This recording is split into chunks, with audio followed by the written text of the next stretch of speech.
बिस्मिल्लाहिर्रहमानिर्रहीम। अस्सलाम वालेकुम डियर स्टूडेंट्स, मैं उम्मीद करता हूँ कि आप लोग अल्लाह ताला के फजल करम से बिल्कुल ठीक ठाक हैं। तो डियर स्टूडेंट्स, आज हम अपना पिछले वीक वाला लेक्चर सर्वे ऑफ फिशेस आगे कंटिन्यू करेंगे और इसके अंदर नेक्स्ट क्लासेस और सब क्लासेस के बारे में पढ़ेंगे। तो सर्वे ऑफ फिशेस के अंदर जो हमारे पास सबसे पहला ग्रुप आता है ये है एक नेथन्स का, यानी कि फ़िशेज़ विदाउट जॉज, इनके जबड़े नहीं होते और इनकी बॉडी में पेयर्ड अपेंडेजेस नहीं होते। तो इसके अंदर सबसे पहले ज़िक्र है ऑस्ट्रैकोडर्म्स का।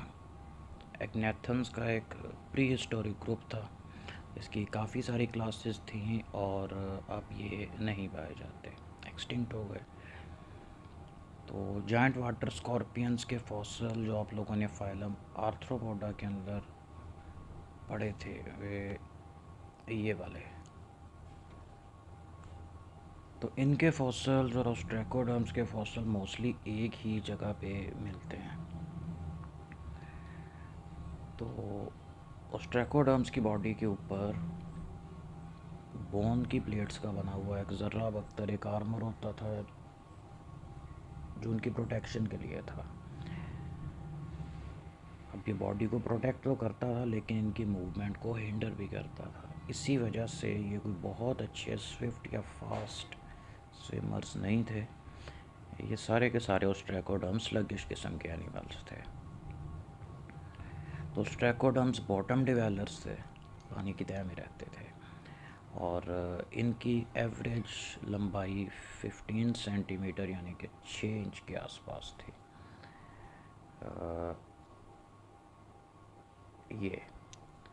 ये रिक्रिएटेड इमेज है, यानी कि फॉसिल रिकॉर्ड को देख के बनाई गई है और इसके अंदर दो ऑस्ट्रैकोडर्म्स नज़र आ रहे हैं जो कि पानी की बॉटम पे रह रहे हैं। इनमें से अक्सर फ़िल्टर फीडर थे, तो पानी के अंदर से ऑर्गेनिक मैटर, छोटे मोटे फूड पार्टिकल या माइक्रोस्कोपिक एनिमल्स को फ़िल्टर करके खाते थे। तो या फिर ये बॉटम सेडिमेंट्स के अंदर से छोटे साइज़ के एनीलिडा या स्मॉलर एनिमल्स इसी तरह के दूसरे स्मॉलर इनवर्टिब्रेट्स को पकड़ के खाते थे। तो इसके बारे में साइंटिस्ट ये बिलीव करते हैं कि कुछ ऑस्ट्रैकोडर्म्स अपने माउथ के इर्द गिर्द जो बोनी प्लेट्स थी उनको जबड़ों की तरह से यूज़ करने की कोशिश करते थे और इसकी वजह से गैस्ट्रोपॉड मोलस्का वगैरह के शेल्स को क्रैक करते थे और अंदर से जो सॉफ्ट बॉडीड एनिमल निकलता था उसको खा लेते थे। इसी तरह से जो एक्वेटिक आर्थ्रोपोड्स थे लाइक क्रस्टेशियंस, इनके जो एंसेस्टर थे इनकी बॉडी के ऊपर भी सख्त वाला एक्सोस्केलेटन होता था जिसके अंदर उनका सॉफ्ट किस्म का गोश्त। तो ये अपने इन्हीं बोनी प्लेट्स को यूज़ करके उनके आउटर शेल को क्रैक करते थे और अंदर से उसका गोश्त खा लेते थे। तो ये जायंट वाटर स्कॉर्पियन अभी नहीं पाए जाते और स्ट्रैकोडॉन्स हैं, ये भी प्री हिस्टोरिक फिशेस थी, अब ख़त्म हो गई। इसमें आती है अगली क्लास मिक्सीनी। मिक्सीनी के मेंबर्स को कॉमनली हैग फिशेस कहा जाता है। हैग मीन्स अगली, बदसूरत। तो ये फ़िशेस चूँकि देखने में मॉडर्न फ़िशेस जैसी नहीं होती और देखने में बड़ी वैसे भी बुरी सी लगती हैं, इस वजह से इनका नाम हैग फिशेस रखा गया। तो वैसे जो मिक्सीनी है इसका लिटरल मीनिंग ग्रीक वर्ड है मिक्सा का मतलब स्लाइम, यानी कि कोई चिपचिपी लेसली चीज़। तो हैग फिशेस मैरीन इन्वायरमेंट में पाई जाती हैं और अक्सर उसकी सैंड या डेब्रिस वगैरह के अंदर जो बॉटम सेडिमेंट्स हैं उसमें दबी हुई होती हैं। फीडिंग के अंदर ये अक्सर सॉफ्ट बॉडीड इनवर्टिब्रेट्स को खाती हैं या फिर कोई फ़िश जिसकी डेड बॉडी पानी की बॉटम में सेटल डाउन हो गई या वैसे वो फ़िश ज़ख्मी है, मरने के करीब है, तो ये उसको खाते हैं। ये हैग फिश का जनरल स्ट्रक्चर है। माउथ के अराउंड सेंसरी टेंटिकल्स हैं और बॉडी के एंटीरियर रीजन दोनों साइड पे इसके गिल पाउचेस हैं, जिस तरह के आपको एक साइड पे नज़र आ रहे हैं इस तरह के ही परली साइड पे भी हैं। इसके अलावा बॉडी में डॉटेड लाइन जो बनी है ये इसके स्लाइम ग्लैंड्स हैं, और लास्ट पे इसका मीडियन फिन है। तो इसके अंदर पेयर्ड अपेंडेजेस यानी कि बॉडी के लेफ़्ट राइट पे प्रेजेंट जो चप्पू होते हैं वो नहीं है। दूसरा, इसमें जॉस यानी कि जबड़े नहीं हैं। तो इसका मुंह हमेशा ओपन पोजीशन में ही रहता है।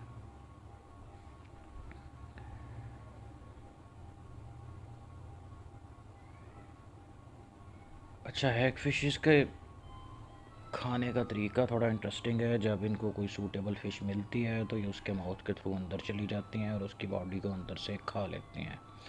पीछे जो चीज़ बचती है उस पर आउटर इसकी स्किन और इसकी बोन्स बचती हैं, गोश्त वगैरह ये अंदर से खा लेती हैं। अक्सर ये होता है कि ये जो हैग फिशेस हैं, जो लोग एंगलिंग करते हैं, एंगलिंग का मतलब होता है पानी में कांटा डाल के या कुंडी डाल के मछली पकड़ना। तो हैग फिशेस अक्सर ये करती हैं कि उस कुंडी को निगल जाती हैं और वो इनकी बॉडी के अंदर जाके फंस जाती है।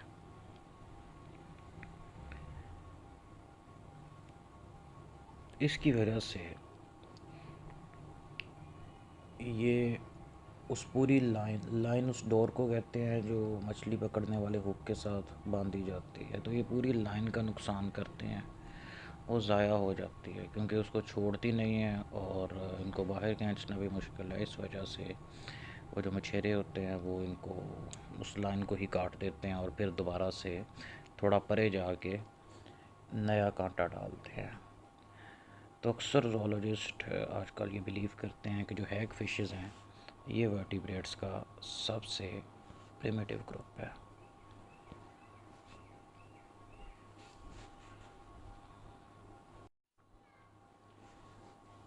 Next class is class cephalaspidomorphi. इनको लैम्प्रेस कहा जाता है। इनके जो जनरल करेक्टर्स हैं, इनका माउथ बॉडी के थोड़ा वेंट्रल साइड पे होता है और फनल लाइक होता है, और उसके अंदर कॉनिकल शेप के टीथ होते हैं और रेस्पिंग टंग यानी कि इसकी टंग ऊपर से रेगमार की तरह की, रेती की तरह की होती है, जिससे खुरच खुरच के और उसकी बॉडी में सुराख कर देते हैं। फेरेंजियल स्लिट्स के इनके अंदर 7 पेयर्स पाए जाते हैं, टोटल 14 फेरेंजियल स्लिट्स होते हैं।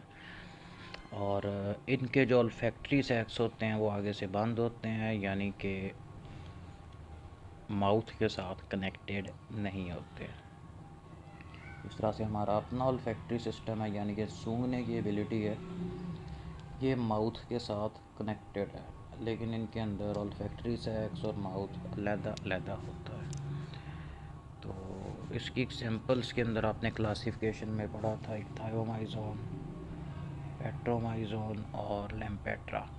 इन सब को कॉमन वर्ड्स के अंदर लैम्प्रेस कहा जाता है। नेक्स्ट लैम्प्रेस का हैबिट और हैबिटेट, ये भी एक नेथन्स हैं। इनकी क्लास सेफेलेस्पिडोमॉर्फी है, ये इसकी दूसरी क्लास है। फर्स्ट क्लास इसमें मिक्सिनी जिसमें हैग फिशेस आती हैं। Second class cephalaspidomorphi. Greek word cephal का मतलब हेड और एस्पीडोस का मतलब शील्ड, मॉर्फी का मतलब फॉर्म, यानी कि head in the form of a shield. Marine और फ्रेश वाटर दोनों में इसकी स्पीशीज़ पाई जाती हैं। कुछ स्पीशीज़ सिर्फ मेरीन में होती हैं, कुछ फ्रेश वाटर में होती हैं। और ये मोस्टली टेम्परेट यानी कि मुतदल इलाके जहाँ पे बहुत ज़्यादा गर्मी वगैरह नहीं होती वहाँ पे उन समंदरों में पाए जाते हैं। न्यूट्रिशन के अंदर ये दूसरी फिशेस के ऊपर ही प्ले करते हैं, और इनके जो लार्वे होते हैं ये फ्री लिविंग होते हैं और फिल्टर फीडर होते हैं। तो एडल्ट का माउथ शक्कर लाइक होता है और उसके इर्द लिप्स होते हैं, उनका फंक्शन सेंसरी होता है। इसके अलावा ये लैम्प्रे को उसके होस्ट के साथ अटैच होने में मदद देते हैं। तो इसके बहुत सारे टीथ, एपिडर्मल टीथ लिखा है, मतलब कि ये इसके टीथ एपिडर्मल ओरिजिन के होते हैं। तो इसके माउथ के अंदर उन टीथ की एक से ज़्यादा लाइंस होती हैं और एक मूवेबल टंग लाइक स्ट्रक्चर होता है। ये इसके माउथ की क्लोज़अप पिक्चर है। इसमें जो येलो कलर के कॉनिकल शेप स्ट्रक्चर हैं ये इसके टीथ हैं। अंदर इसकी टंग भी नज़र आ रही है और इसका माउथ इसी तरह से खुला ही रहता है।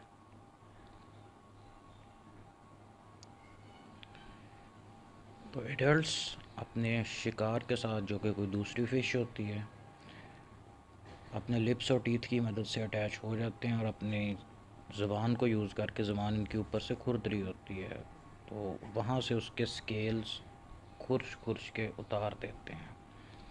तो इसके सलाइवरी ग्लैंड्स के अंदर भी जोंक की तरह से, यानी कि लीचीज़ की तरह से एंटी कोएगुलेंट्स होते हैं, यानी कि जितनी देर ब्लड बहता रहता है ये उसको जमने नहीं देते।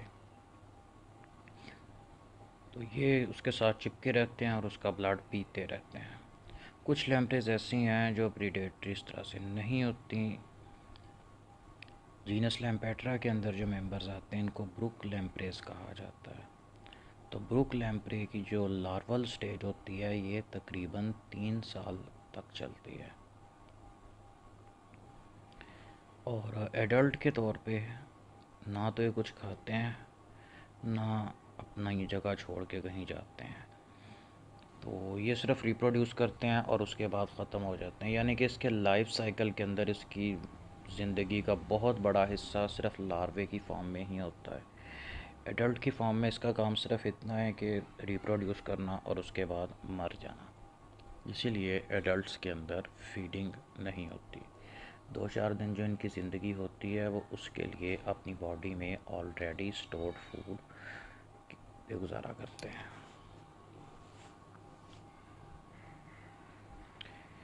लैम्प्रे के लाइफ साइकिल और रिप्रोडक्शन की बात करें तो एडल्ट सी लैम्प्रेज या तो ओशंस के अंदर रहते हैं या फिर ग्रेट लेक्स के अंदर, जो बड़े साइज़ की, बहुत बड़े साइज़ की झीलें होती हैं उनके अंदर। तो जब इनकी ज़िंदगी एंड पे आ जाती है तो तब ये माइग्रेट करते हैं। माइग्रेशन का जो फासला है बाज़ औक़ात कई 100 मील तक होता है। तो वहाँ से मतलब कि मेरीन्स से ट्रैवल बैक करके फ्रेश वाटर स्ट्रीम के अंदर आते हैं ताकि वहाँ पे अंडे वगैरह दे सकें।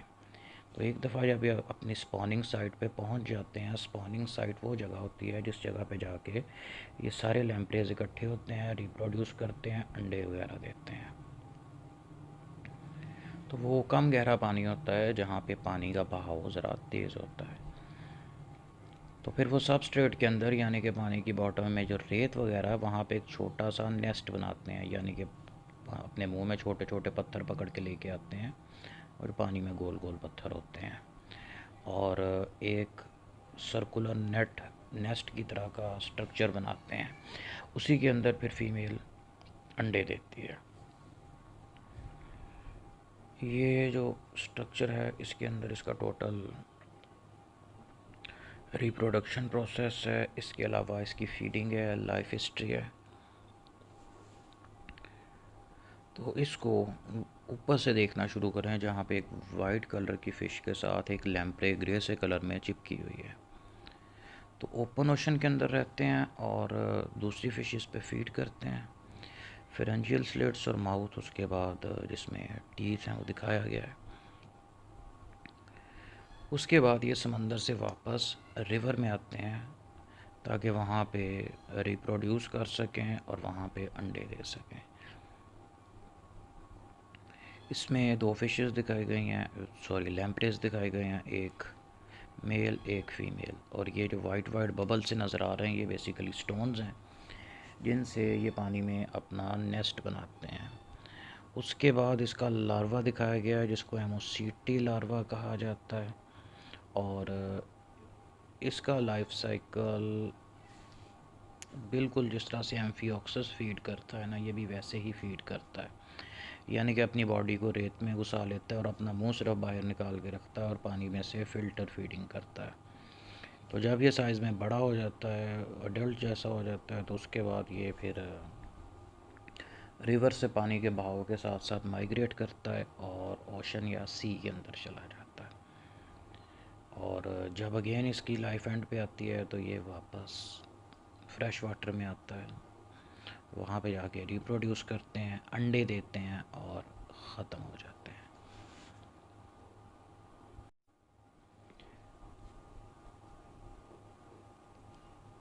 लाइफ साइकिल का नेक्स्ट पार्ट इसका डेवलपमेंट है। तो अंडे देने का दौरानिया कई घंटे तक हो सकता है। फर्टिलाइजेशन इसके अंदर एक्सटर्नल होती है और ये अंडे स्मॉल बैचेस में मतलब कि थोड़े थोड़े करके देते हैं।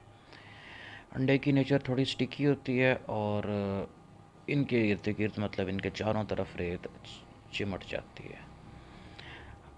अंडे का जो ब्रूडिंग पीरियड है वो तकरीबन 3 हफ्ते तक होता है। उसके बाद अंडे टूटते हैं और उसके अंदर से फ्री स्विमिंग लार्वा निकलता है जिसको एमोसीटी लार्वा कहा जाता है। तो ये लार्वा वहाँ पत्थरों से थोड़ा आगे जाके जहाँ पे बारीक रेत आती है वहाँ पे अपने आप को रेत में दबा लेता है। और इसका फ़िल्टर फीडिंग का मेथड बिल्कुल एम्फियोक्सस की तरह का है। ये इस नेक्स्ट पिक्चर के अंदर है। इस तरह से एम्फियोक्सस अपना माउथ बाहर रखता है और बाकी बॉडी सारी अपनी रेत या मिट्टी में दबा लेता है। सेम इसी तरह से ये लार्वा भी फीड करता है और ये भी फ़िल्टर फीडर होता है।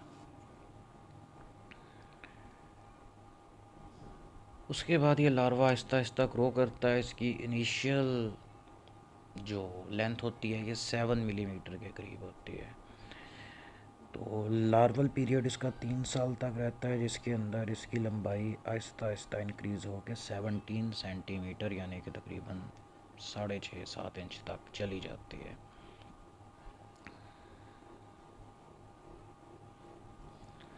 तो उसके बाद इसमें मेटामॉर्फोसिस होती है जिसके अंदर कई महीने लग जाते हैं। उस मेटामॉर्फोसिस के बाद ये लार्वा एडल्ट के अंदर चेंज हो जाता है। इसका माउथ भी अब फ़िल्टर फीडिंग वाला नहीं रहता, ये शक्कर लाइक हो जाता है। इसमें दांत निकल आते हैं, इसकी रेस्पिंग टंग आ जाती है और फीडिंग के लिए जो इसके लिप्स के मसल्स होते हैं वो डेवलप हो जाते हैं। तो फिर ये मड से निकल जाते हैं और पानी के साथ तैरते तैरते समंदर में चले जाते हैं।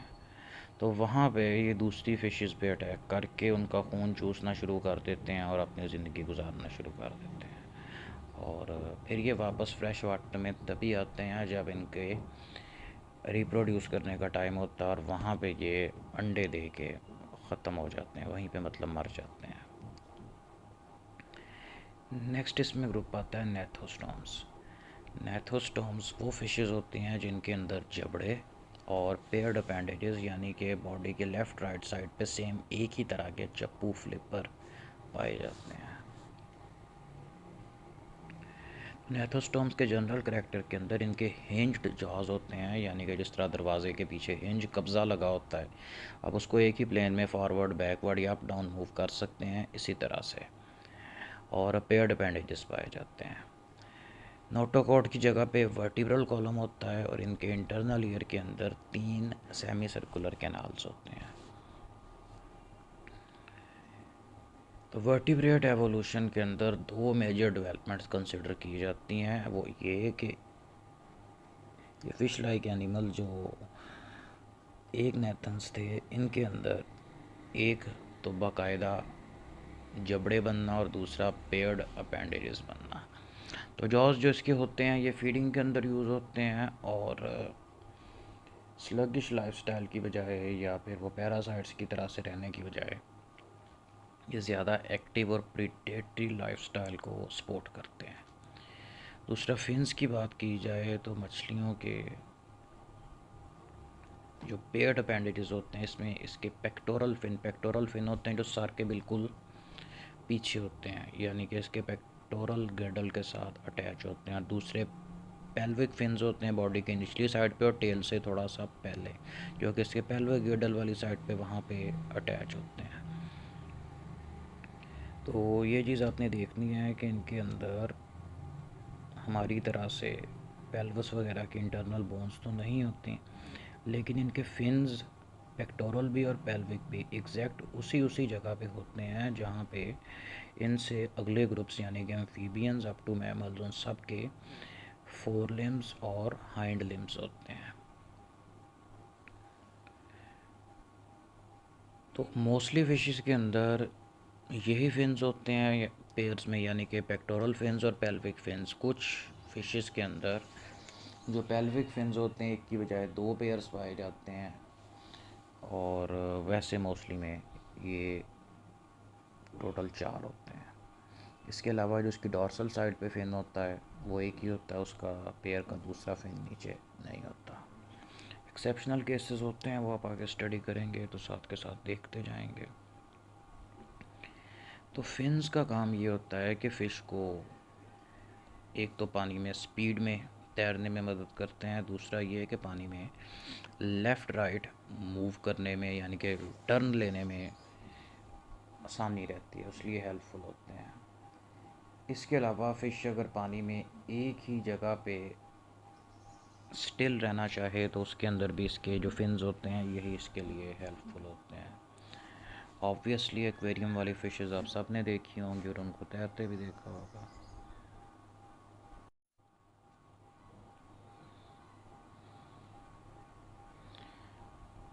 अच्छा, ये फ़िश एक जनरल स्ट्रक्चर है फ़िश का, जिसमें इनके अपेंडेजेस यानी कि पेयर्ड अपेंडेजेस दिखाए गए हैं।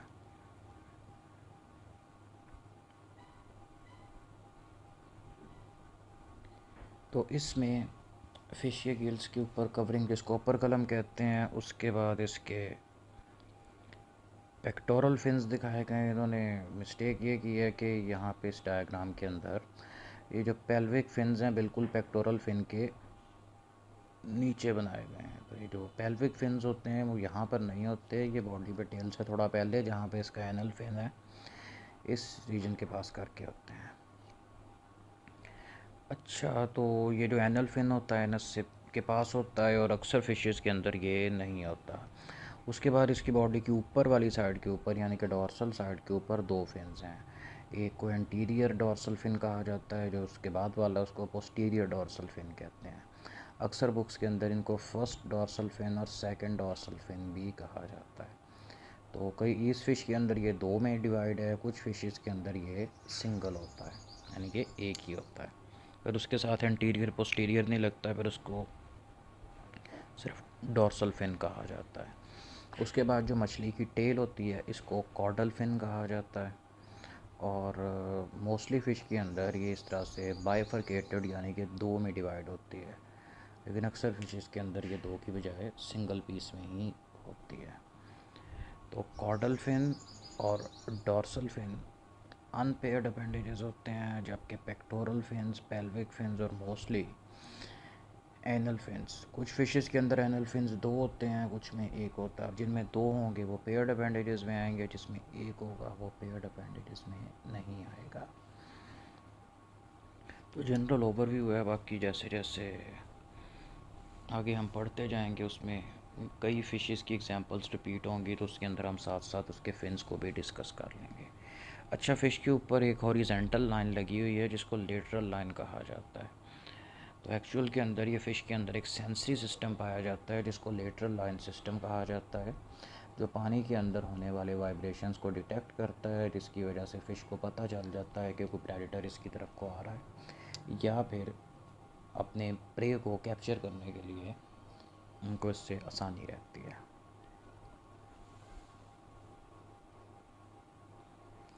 अब नेथोस्टॉम की क्लासिफिकेशन के अंदर नेथोस्टॉम्स की टोटल 4 क्लासेस हैं। 4 में से 2 क्लासेस हैं जिनके मेंबर्स आज भी ज़िंदा हैं, बाकी 2 क्लासेस हैं इनके मेंबर्स टाइम के साथ साथ एक्सटिंक्ट हो गए और आजकल कोई नहीं पाए जाते। तो जो इसके लिविंग मेंबर्स वाली क्लासेस हैं, फर्स्ट है कार्टिलेजनस फिशेस क्लास कॉन्ड्रिक्टीज, इनके अंदर कार्टिलेज का बना हुआ एंडोस्केल्टन होता है। और दूसरी आती हैं बोनी फिशेस क्लास ऑस्टिकथीस, इनके अंदर हार्ड बोन्स का बना हुआ एंडोस्केल्टन होता है। एक और क्लास जिनको आर्मर्ड फिशेस कहा जाता था या प्लेकोडर्म्स कहा जाता था, इसके अंदर अर्लीस्ट जॉर्ड फिशेस भी आती हैं। वो क्लेडोग्राम जो हमने डिस्कस की थी क्लासिफिकेशन वाले लेक्चर से पहले लेक्चर के अंदर, उसके अंदर इनके बारे में डिस्कस किया था। क्लेडोग्राम ये वाली डायग्राम की बात हो रही है। तो प्लेकोडर्म्स अब नहीं पाए जाते, ये एक्सटिंक्ट हो गए। और इसका जो चौथा ग्रुप था वो थे एगेंथोडियंस। ये भी बोनी फिशेस के क्लोज रिलेटिव्स थे लेकिन एक्सटिंक्ट हो गए। यानी कि टोटल इसकी क्लासिफिकेशन के अंदर 4 क्लासेस हैं इसकी। 2 क्लासेस अभी पाई जाती हैं, 2 क्लासेस एक्सटिंक्ट हो गए, लेकिन क्लासिफिकेशन में लिखी जाएंगी। तो जो 2 क्लासेस जिनके मेंबर्स अभी जिंदा हैं और मिलते हैं, इसमें क्लास कॉन्ड्रिक्थीस और क्लास ऑस्टिक्थीस है। और वो 2 क्लासेस जिनके मेंबर्स टोटली एक्सटिंक्ट हो गए, इसके अंदर क्लास ब्लैकोडर्मी है और एकैंथोडियंस हैं। ये हमने डिस्कस कर लिया था इसका क्लेटोग्राम। अगली क्लास है क्लास कॉन्ड्रिक्थीस यानी कि कार्टिलेजिनस फिशेस। जनरल करेक्टर इसके ये हैं कि क्लास कॉन्ड्रिक्थीस, ग्रीक वर्ड कॉन्ड्रस का मतलब होता है कार्टिलेज, इक्थायोस का मतलब होता है फिश, यानी कि इसका लिटरल मीनिंग भी कार्टिलेजिनस फिश। इसके अंदर शार्क्स, केट्स, रेज और रैट फिशेस आते हैं।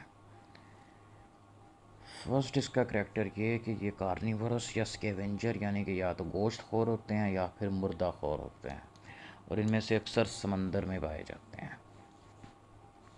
इनके माउथ पार्ट्स बाइटिंग के लिए यानी कि अपने प्रे वगैरह को काटने के लिए बने होते हैं।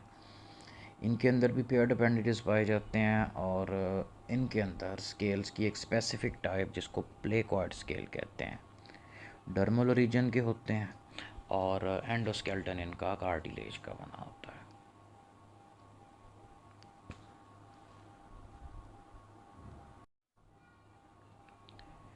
इसमें फ़र्स्ट क्लास आती है क्लास एलास्मोब्रैंकाई। इस सब क्लास के जनरल करेक्टर्स ये हैं कि जो कार्टिलेज का बना हुआ इनका एंडोस्केल्टन है वो पार्शली ऑसिफाइड होता है, यानी कि जो बॉडी के प्रेशर पॉइंट्स हैं जहाँ पे ज़्यादा वज़न पड़ता है या ज़्यादा फोर्स लगती है, तो वो कार्टिलेज की बजाय सख्त बोन के अंदर चेंज हो चुके होते हैं। ऑसिफाइड का वर्ड ऑसिफिकेशन से है, यानी कि किसी चीज़ का बोन में तब्दील हो जाना। दूसरा, इनके अंदर जो स्केल्स होते हैं इनमें भी प्लेकॉर्ड स्केल्स होते हैं, जबकि इसके कुछ मेंबर्स यानी कि रेयर एग्जांपल्स हैं जिनमें सिरे से कोई तरह के स्केल्स होते ही नहीं हैं। तो सब क्लास एलास्मोब्रैंकाई के अंदर शार्क्स, रेज और स्केट्स आते हैं। रैट फिशेस का जो ग्रुप है वो इसके अंदर नहीं आता, वो सेपरेट सब क्लास है। तो शार्क्स की बात करें, फर्स्ट एवोल्यूशन ऑफ शार्क, तो शार्क डिवोनियन पीरियड के तकरीबन दरमियान में, यानी कि आज से 37 करोड़ 50 लाख साल पहले जो अर्लीस्ट जॉर्ड फिशेस थी उनसे बनी थी। तो इनके अंदर बोनी फिशेस वाले कई करेक्टरिस्टिक फ़ीचर्स नहीं पाए जाते। फॉर एग्ज़ाम्पल, इनमें स्विम ब्लैडर नहीं होता, बैलून लाइक एक स्ट्रक्चर होता है जिसमें हवा भरी होती है, बोनी फिशेस में पाया जाता है। बॉडी के अंदर होता है और फ़िश की बायंसी को कंट्रोल करता है, यानी कि फ़िश पानी में जो ऊपर या नीचे जाती है वो उसकी वजह से जाती है। इसके अलावा गिल कवर जिसको ऊपर कलम कहा जाता है वो भी शार्क्स के अंदर नहीं होता, और बॉन्स का बना हुआ एंडोस्केल्टन भी इनके अंदर नहीं होता, इनमें कार्टिलेज का बना हुआ एंडोस्केल्टन होता है। तो इन्हीं इस करेक्टर की वजह से, यानी कि इसमें जो एंडोस्केल्टन कार्टिलेज का बना होता है, इस वजह से इसको कहा जाता है कि जो एलास्मोब्रैंकाई यानी कि शार्क्स हैं बड़ा कदीम ग्रुप है, और वही पुराना करेक्टर इनमें अभी तक प्रेजेंट है, यानी कि कार्टिलेज का बना हुआ एंडोस्केल्टन। तो कार्टिलेज के बने हुए एंडोस्केल्टन को प्रिमिटिव करेक्टर कंसिडर किया जाता है, जबकि बोन्स के बने हुए एंडोस्केल्टन को मॉडर्न करेक्टर कंसिडर किया जाता है। लेकिन ये रीज़न नहीं है, शार्क्स अक्सर बोनी फिशेस से बल्कि मोस्टली बोनी फिशेस से ज़्यादा डेवलप्ड और ज़्यादा एडवांस्ड हैं।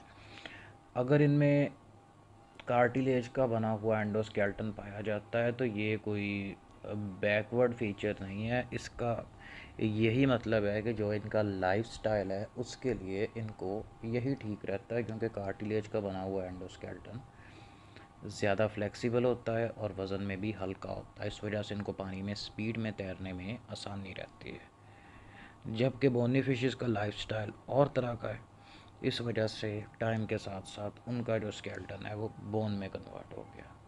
इनको यही वारे है, इसलिए इनमें अभी तक ये कार्टिलेज का ही है। अच्छा, शार्क्स के करेक्टर्स की बात करते हैं। फर्स्ट आती है इसकी बॉडी वॉल, इसकी स्किन ऊपर से काफ़ी सख्त होती है जिसके ऊपर डर्मल प्लेकॉइड स्केल्स पाए जाते हैं। ये इस ये क्लोज़अप पिक्चर है शार्क की स्किन के अंदर, और इसके अंदर ये जो एम्बेडेड स्केल है टी शेप लाइक, ये इसकी स्किन के अंदर ऐसे दबे होते हैं, बिल्कुल पास से देखने पे फील होते हैं।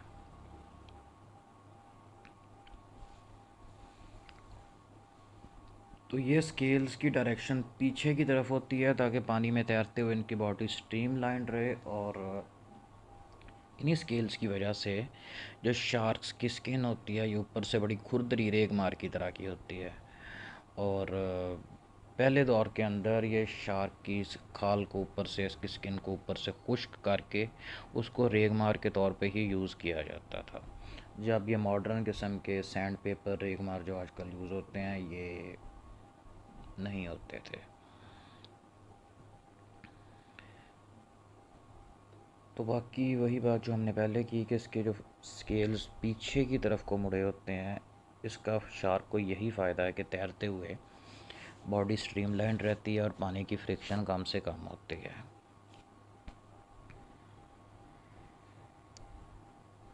अच्छा, अगला शार्क का इम्पोर्टेंट फैक्टर है शार्क्स के दांत। तो इसके शार्क्स के टीथ भी मॉडिफाइड प्लेकॉर्ड स्केल्स ही होते हैं, यानी कि इसके स्केल्स ही मॉडिफाइड होकर इसके दांतों की शक्ल लेते हैं। ये लाइन को अपनी बुक पे अंडरलाइन कीजिएगा, ये बड़ी दफ़ा आया हुआ एमसीक्यू है।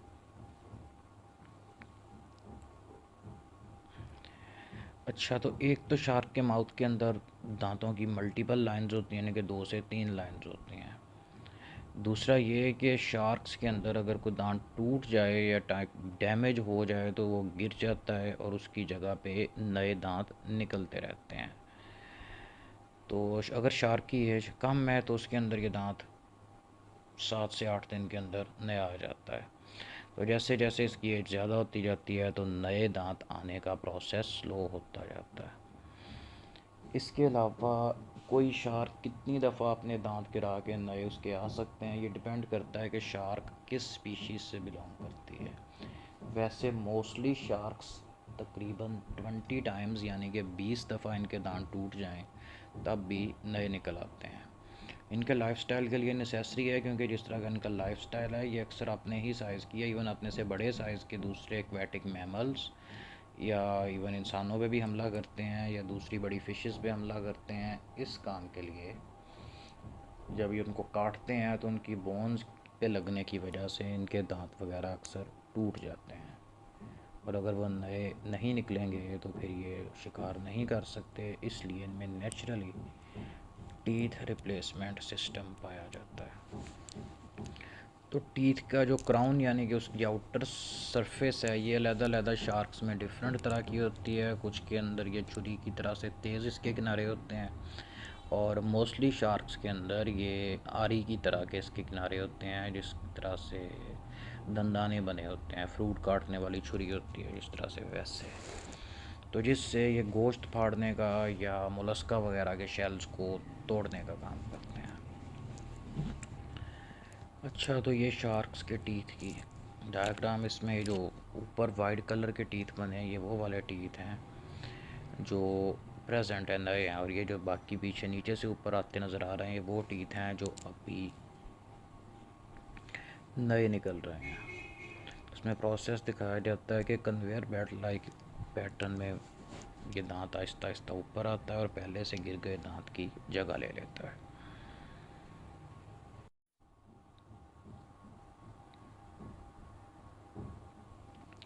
शार्क्स के साइज़ और हैबिट्स की बात करें तो शार्क किसी एक फ़िश का नहीं, है पूरे ग्रुप का नाम है, इसलिए इनका साइज़ तकरीबन 1 मीटर यानी कि 3.25 फुट से लेके, एग्जांपल इसकी स्क्वेलस जिसको मोस्टली लैब्स में डायसेक्शन के लिए भी यूज़ किया जाता है, डॉग फिश, तो वहाँ से लेके ये 10 मीटर तक लंबा हो सकता है। 10 मीटर लंबी शार्क्स की एग्जांपल है बास्किंग शार्क और वेल शार्क। तो सबसे बड़े साइज़ की जो शार्क्स होती हैं यानी कि वेल शार्क की ही बात हो रही है, जो हमने क्लासिफिकेशन में भी पढ़ी थी, ब्लैक कलर के ऊपर वाइट कलर के डॉट्स थे लाइनों में। तो ये प्रेडेटरी नहीं होती और ये फ़िल्टर फीडर होते हैं। इनके फेरेंजियल आर्चेस पानी के अंदर से प्लैंक्टन्स वगैरह को छानने के लिए मॉडिफाइड होते हैं।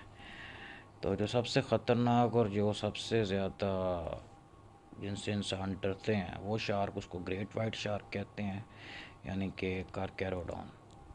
और दूसरी इसकी एग्जांपल है मैको, जिसको आइसूरस कहते हैं।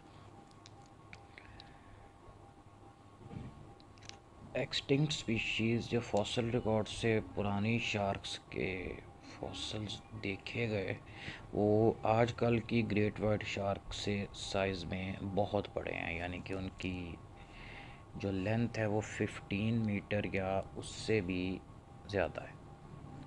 इसी हिसाब से उनके दांत भी बहुत बड़े बड़े थे। समझें कि ये जो मॉडर्न ग्रेट वाइट शार्क होती है, इसी को ही साइज़ में डबल ट्रिपल कर दिया जाए। तो जो पुरानी वाली शार्क थी, बड़ी वाली, उसको मिगैलोडॉन कहा जाता था, जबकि आजकल जो उसका छोटे साइज़ का रिलेटिव ग्रेट वाइट शार्क पाया जाता है, इसको कारकैरोडॉन कहा जाता है। पुराने वाला मिगैलोडॉन था और कारकैरोडॉन। तो इसके ऊपर मोस्टली मूवीज़ मैग वगैरह बनी हैं जो मिगैलोडॉन के बारे में, यानी कि बहुत जाइंट साइज़ की जो किलर शार्क थी उसके बारे में। तो इसके टीथ कंपैरिजन की पिक्चर मैं आपको ग्रुप में सेंड करूँगा। अगले इसमें आते हैं स्केट्स एंड रेज। तो ये डॉर्सो वेंट्रली फ्लैटेंड बॉडी, यानी कि पत्ते की तरह से चिपटी इनकी बॉडी होती है, और ये मोस्टली ओशन के फ्लोर पे रहने के लिए मॉडिफाइड होते हैं। कम गहरे पानी के अंदर पाए जाते हैं, जहाँ पे ये अपने टीथ को इनवर्टिब्रेट्स का शिकार करने के लिए यूज़ करते हैं। नोटेबल चीज़ यहाँ पे ये है कि इनके टीथ ब्लंट होते हैं, दूसरी शार्क्स की तरह से तेज़ नहीं होते। तो ओशन फ्लोर पर रहने के लिए इनकी जो बॉडी है लेफ़्ट राइट साइड को ज़्यादा फैली हुई होती है, और इसके पेक्टोरल फिन्स बड़े होके परों की तरह के बैंडेजेस में चेंज हो जाते हैं।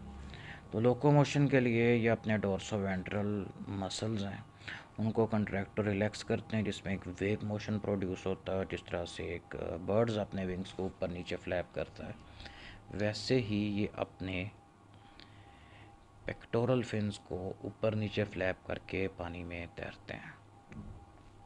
मोस्टली इनकी बॉडी के ऊपर इलेबोरेट बड़े डिस्क्रिप्टिव कलर पैटर्न्स बने होते हैं, ताकि इनको अपने सराउंडिंग इन्वायरमेंट में ब्लेंड कर सकें और ये कैमोफ्लाज होके अपने प्रे और प्रेडेटर दोनों से बच जाएं।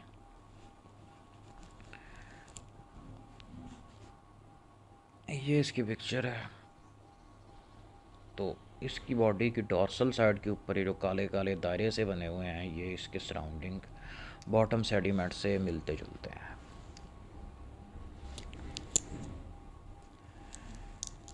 इसमें एग्जांपल दी गई है स्टिंगरे डेसिएटस की, जिसकी जो टेल होती है डिफेंसिव लैश, यानी कि कोड़ा या हंटर या शेंटे की तरह से मॉडिफाइड होती है।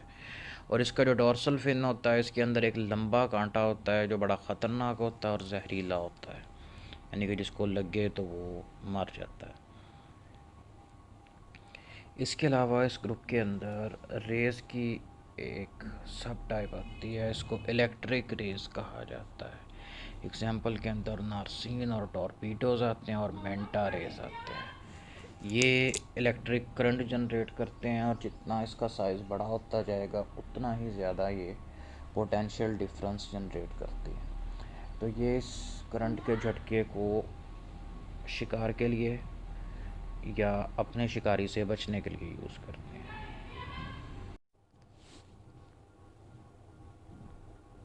अच्छा, तो ये कैमोफ्लाज वाली पिक्चर है, ये आप लोगों ने पहले देख ली। और ये मांटारे की पिक्चर है, बॉडी मतलब तैरती जा रही पानी में निचली साइड से पिक्चर है।